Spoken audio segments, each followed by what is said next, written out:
Well, after camp concludes and getting ready for a game here, in what ways and what words would you describe this team and the identity that they've built over camp? Well, you're building that, right? It's a work in progress, and I think for us, it's just so much of the unknown. You have so many guys that really that have not truly experienced college football as far as playing at least 10 snaps in a game, and so we're starting a wide open journey with a good number of fellas that are, we just got to be methodical and deliberate, and know that the development piece part of, is going to take weeks upon weeks, to help these guys keep growing and proceeding, as they work through the season.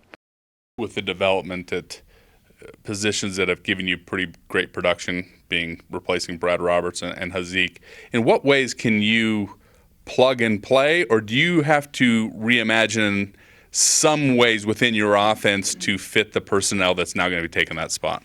Yeah, I mean, you're asking me like if I asked Jim Arthur, okay, Jim, on game day, how's it work? And he says, I really don't do as much as you think. The person that's out there doing is sitting beside me. Who sits beside Jimmy Arthur on game day? Some guy that's only made for radio. I mean, it's, yeah, we may have to. Truly, you look the last 2 years, really the last 2.5, about the last, 29 games or so, 29, 30 games, you've had last 29 games. I mean, you've had a guy that had the lion's share, of the load, and that simply, that's not going to happen, right? And if you said, all right, how about what happened in the next 40 years? Likely not, in either of those either. So, how do you redistribute probably specifically some of those carries? That's part of what, part as we roll through the season. We'll have to do that. In what ways does the new rule change of not stopping the clock after first down change, enhance what you want to do on both sides of the ball? Have you had conversations of how this could affect what we want to do? Jesse, I don't think it changes really at all. I mean, what are you talking about? Perhaps 7 plays, 8 plays maybe in a game. The only thing that would come into play strategically would be if you're down 2 scores with 4.5 minutes, do you use your timeouts earlier? Or the flip, does that mean maybe you can burn off 35, 40 more seconds, between the 5-minute mark and the 2-minute mark? Other than that, I think that's it. Dane Kinnaman has been really effective, very good for you when healthy in the last couple of years. In what ways is he stronger physically that maybe he can play 10, 11, 12 games this year? Truly, that's the test right there. Can there be some duration that goes over an extended period of time? And that's probably not even something even Dane can answer. Only his body could, and his body will speak in its own way.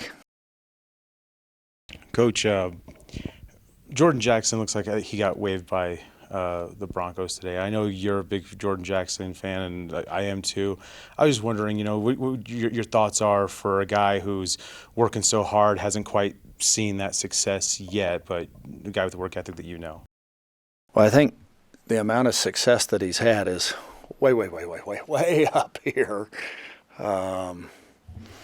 It's now naturally the drive that he has, and he's competitive. He wants to see if he can have a little more up there.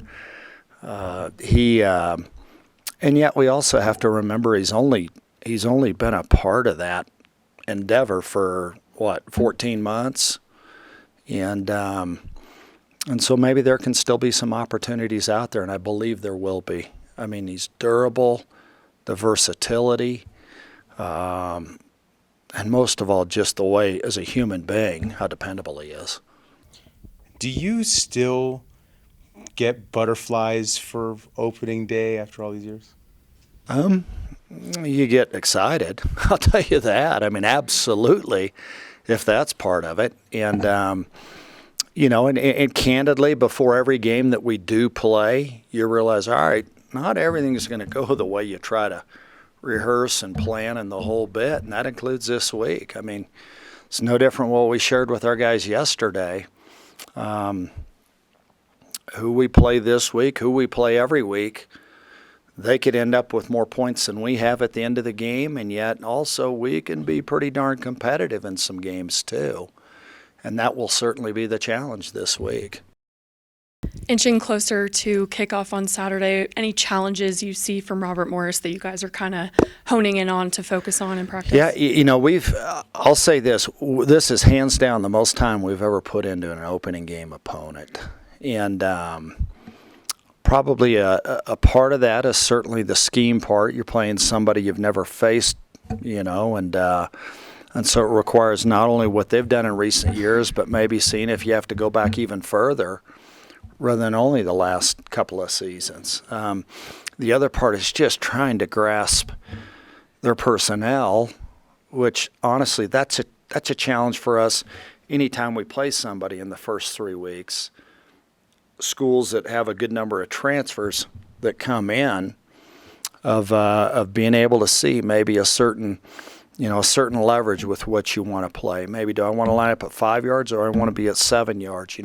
What are some of the top end routes that they run run really, really well and throw well, and how do they protect on certain edges? And that's been a huge challenge for us. You go down through the roster and you see the number of guys that, they're from, Maryland or Albany or Harvard or Miami of Ohio, and we like to know who we're playing against. Now, ultimately, the most focus, the most energy goes into working on Air Force, and that will always be our priority. But I'm telling you, we've dug hard on these guys, and we have to. That's our chance to be competitive against these guys. And then more recent practices, how's the change of pace and just energy been from the guys overall? It's good. I mean, I think anytime, you work, I think you could go to truly, if you went to a local high school, you went to the NFL, or college football, and you get into a game week, it's a little change from, I don't think necessarily monotony, because we do cover so many different things throughout August. Okay, but it gives us something maybe we can hone in a little bit, and even more so, there are only 12 of those that are listed on the schedule. And so I want to try to make the most of the one that you have in front of you. The two guys waiting on NCAA ruling, would they be ready if that comes down Friday? Would they play Saturday or Wednesday? Probably highly unlikely. Okay. And is that true that you still haven't heard about that? True. Okay. And I saw Caleb Holcomb was dropped off the depth chart. What is the update there, and how does that impact the line? Well, I think, the biggest thing is practicing in pads, that have to be where, we'll just see if we still might be a ways off in that regard. As you wake up on Saturday, what areas are going to give you the most, trepidation, excitement, as you kind of want to see this team in action? What are you going to be looking? I think probably the biggest thing is just reminding yourself that it's going to take time. You have so many of those spots where guys, in the defensive front, there aren't that many guys. There have been a couple, but not that have played extensively. You look up front, and there are 3 guys on our offensive line that have played, but there are others that have not played a whole lot of snaps. You go to tight end, you go to X, you go to there are a bunch of spots where that's the case. And, and just knowing that, nobody's going to be perfect, and we're not, and realize that, a guy can't go out there and be afraid to make a mistake.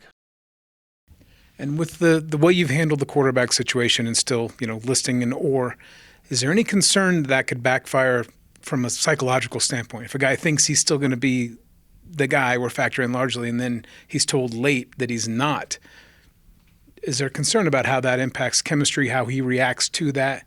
No. Anything like that? Mm-mm. it's not like baseball where you have to, you feel obligated to declare an opening day starter. And the other part is we're going to need multiple guys at a bunch of spots. And I believe we'll see. I mean, I don't think there's ever a guarantee, but likely, highly likely there too. And kind of off topic, but with Trey Taylor, we're going to write about him. He was in here a couple weeks ago. If you had a crystal ball and could see where he's going to be 10, 15 years, what do you see in his future? Clearly, very bright, poised, really good competitor. Just an awful lot of drive, but just the purpose to keep learning, to keep growing, to keep getting better in everything that he does. That's the interactions that he has with people, the way he builds rapport and bonds and relationships with others, and certainly his development and growth that he's committed to as a football player too. And that personable nature he has. I mean, he's always shaking hands and smiling. Did you see that in high school, or has he grown into what he is now? Probably a bit of both. Certainly he's genuine in what he is. There he is, and he doesn't relent. He doesn't hold back that way. But when it's time to truly to be very focused, he does that quite well too. And what a credit to his upbringing also. And some players, even Adam Karras was talking about how he sees Trey as a leader on the team. For an offensive lineman to point out a safety kind of speaks that it must be a really prevalent thing. What do you see in him as a leader, and how comforting is it to know that you've got a guy who's a good player, been in the system a long time, and by all accounts is a good guy in that role? Well, I think the biggest thing is allow guys. One thing we'll never ever do is to put a ceiling on somebody's growth that they make. As a person, and certainly when it comes to the leadership part of it too. It's we don't assign guys and say, hey, you need to be a leader. Or, hey, you're not quite as much as one. We want all of our guys to develop that way, and I think that's probably even more so the inherent nature of being at the academy too. And back to the O-line real quick, having Thor back, how much of the line calls kind of emanate from the center position? And if you did have to have one guy who's back and a lot of experience, is that a good spot to start? Absolutely it is. And just so much of what he does with identification, just because we don't make a ton of checks at the line of scrimmage, but once in a while there are certain plays with the center has to recall a blocking pattern that we're going to use depending upon the play, and he does a really good job of that. And as a player, what makes him so good? We're seeing all the accolades he's getting. It's hard for us to evaluate an offensive lineman the way you could. What do you see in him that makes him worthy of all of this? Well, that's preseason. It just, I think any human being would tell you rather than preseason, let's get out there and find out what the merits of our work truly are going to be. And he has that kind of humility, certainly, to have that outlook too. Now, he's a good-sized body. He has played some snaps, who's started a good number of games, and that helps. I think, golly, if I don't want to say it's like being a point guard or Thurman Munson, but things were pretty good when Thurman Munson was there with the Yankees, even if there were some, even though there was a little bit interesting during stretches, if the manager wearing number 1 got worked up, or him and the right fielder 44 got into it, or, who's the reliever? Is it the lefty or the guy from down here in Colorado Springs? It just, golly, you'd like to have a guy that, and if you're going to pick a guy at a spot, that's a pretty good spot for that to be. So I want to talk about the line in general, because now we see Caleb Holcomb's not on the depth chart anymore. It's been a lot of transition just since spring ball. How has that impacted what you guys do? I wouldn't say it's necessarily impacted us in a huge way. Not having a lot of the veteran guys back could be a potential issue, but We have that next man up mentality, and the guys that have been working in have been doing a really good job. So I mean, we all have full confidence in whoever goes out there on Saturday. Now, because the guys who are being asked to plug those gaps are veterans, I mean, are you seeing continuity, especially like in the film room or, just in the meetings? Does everybody seem to be on the same page? Yeah, absolutely. Coach Lobo does a really good job at sharpening us up, and I think we're prepared. Like I said, no matter who they put, a tackle, guard, center, whatever, we have confidence that they can go do their job. Does your importance grow a little bit in being a veteran, being the guy at the point of the spear, and handling line calls, things like that? Do you, is there more value in what you can bring? I wouldn't say I'm more important than anyone else on the offensive line. We have a couple other veterans, even some of the backups, Steven Isles, Luke Hallstrom, they've played before. They all have, the same knowledge that I do. No matter who you put in any position, they'll all do well. What's your confidence level in you guys being able to be the driving force of the team like you've been in the past few years? Yeah, I mean, we hold ourselves to a pretty high standard. Our number one goal this year is just to go out there and dominate and do our thing as a unit. And it's a unit thing. It's not just an individual doing something. It's all as one. So we're pretty confident in our ability to go out there and perform at a high level. On Saturday, what do you is there anything specific you want to see from yourselves as a unit up front? I just want to see some cohesion with the whole offense. We've lost a bunch of guys, Hazik Daniels, Brad Roberts. Just going out there and seeing what we're able to do as a team, get some confidence on our shoulders. Is this a fun opening week? Because every team you've played on had a lot of stability at a lot of positions. This year, there's some switching, like you mentioned, those guys. Like, does it make it a little more fun because there is a little bit of an unknown? Somewhat in some ways.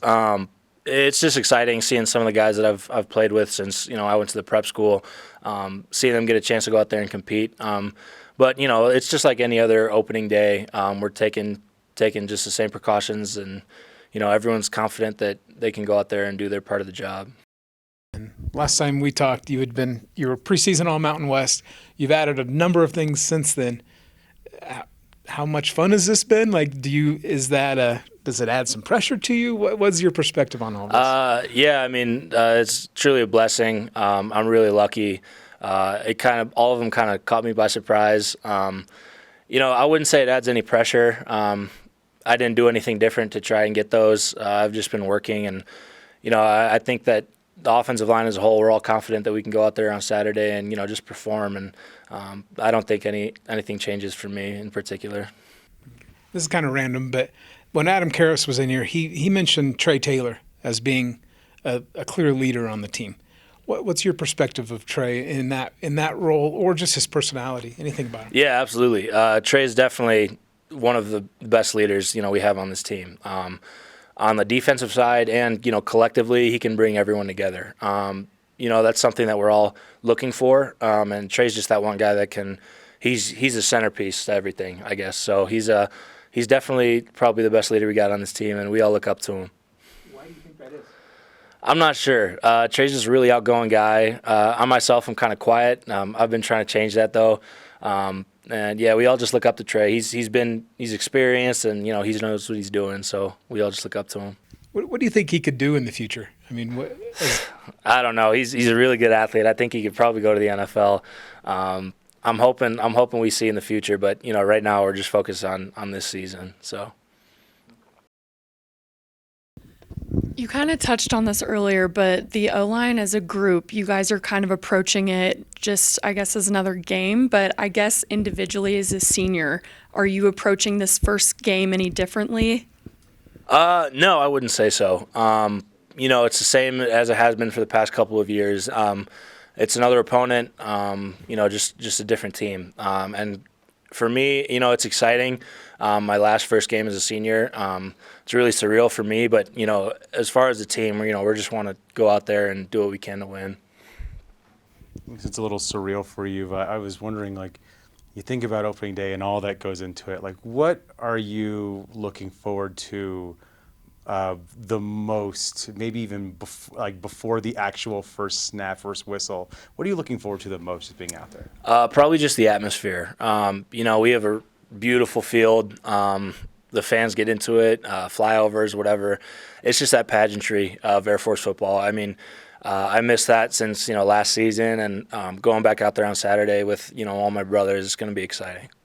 I asked Coach this question too, but as a player, do you still get like that, anxiousness for opening day or the butterflies or whatever? Do you still get that? I do. Yeah, it doesn't go away for me.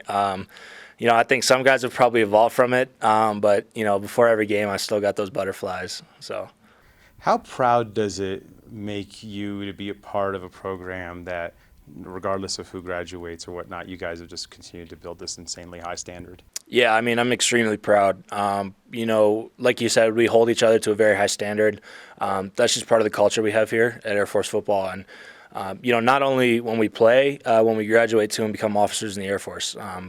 Asked the other two guys, I asked Coach, I asked Thor about this, but opening day here, after all these years, do you still get that like anxiousness or like the butterflies for opening day and all that? Yeah, so the butterflies, I still get them, just one more year, senior year, just looking forward to the first game. It's going to definitely be some chills and butterflies, just thinking about like, how's it going to go, and just really the whole thing, with the defense and everything. We got some new guys in there, just a little bit anxious and butterflies, just first time hitting someone else in a long time, so yeah. So because it's your senior year, like if going into the game, even before the first snap or even before kickoff, like what are you looking forward to the most? Looking forward to the most, really just the atmosphere with the guys, just being around them and just enjoying the moment with them. I feel like that's what I'm looking forward to the most. During fall camp, we got to witness that a little bit, but like it's a whole different ball game when it's actually game day. So that's what I'm really looking forward to. You guys have established yourselves as, we're not just a great program, but a particularly great defense. And I'm wondering, like, for your senior year, like, is there something that you've seen through camp that makes you go, oh yeah, like this is going to be fun this year? Just with the new guys, they bring just a different type of, what would I say, just intensity, just the way they fly around and just have fun and everything. So that's why I'm really excited to go out with them, just because they like to have fun. And I feel like it'll be a good year with them, just all the just moments and just laughter and everything. So. Going off of some of Danny's questions, being a senior, do you take this first game with a different approach compared to previous seasons? Not necessarily. I feel like, just as us in like general, we like to take every game one by one, never look too far ahead. So definitely this game, we just want to come out there and just play good first game. So. What or who has surprised you over the last few weeks? I say a player that surprised me is probably PJ Ramsey. He played a little bit, last year and a tiny little bit his sophomore year, but just the way he just developed over this offseason and really took it very seriously and everything, I feel like, he's definitely one. He's long, lanky, a lot of power and everything, so definitely PJ. Is there any added pressure on the defense? You guys know what you can do based on the past few years, but now that the offense has so much transition going on, and until they're kind of a known commodity, is there more pressure on you guys to kind of carry the load? Not necessarily. I feel like, as long as we just do our part, we'll be good. I feel like, if our defense is very stout and just gets off the field a lot, I feel like we don't really have that much pressure. We just got to go out there and do the thing, or just play good every single down. And from your perspective in the secondary, how have the corners looked through fall camp? And you mentioned PJ being a new guy. That would be the other new position. Do you feel confident in that?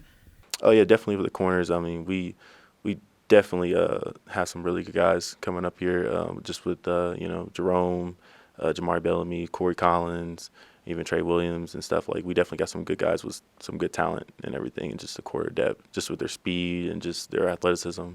Like, we definitely have some good guys with the corner. Would you have guessed at the end of last season that Jerome would be in position to be a starter? I mean, I definitely knew Jerome was very athletic and just a great athlete. At corner, I wasn't looking that way. Was he but still a safety at that point? He was still a safety, so just to change the corner and everything is just different. But I mean, he's definitely played very good during fall camp, so I trust him. And speaking of position changes, I know Bo Richter's played inside, outside, and you mentioned a safety to a corner. Have you switched at all, or what did you come in as when you were recruited? When I was recruited, I was a safety. I was actually supposed to be a strong safety, but when I got to the prep school, they moved me to spur, kind of like the nickel position. But then when I got up here my freshman year, I was back to safety, free safety actually. I like that position a lot. But and then the coaches needed me at nickel, so I just been at nickel ever since sophomore year. From your experience, how was that, transitioning spot to spot and not being able to immediately settle into something, or are there advantages of that? There's definitely advantages to playing one certain position because, I mean, that's all you kind of know. You really get to know the ins and outs of that position. But also, just moving around positions gives you a different feel for the game. You may not have known that you were actually good at block shedding, just because you're at a different position. I feel like at my position right now, I got to block shed just a little more than I was freshman year just because I'm kind of next to the ball more. So, yeah.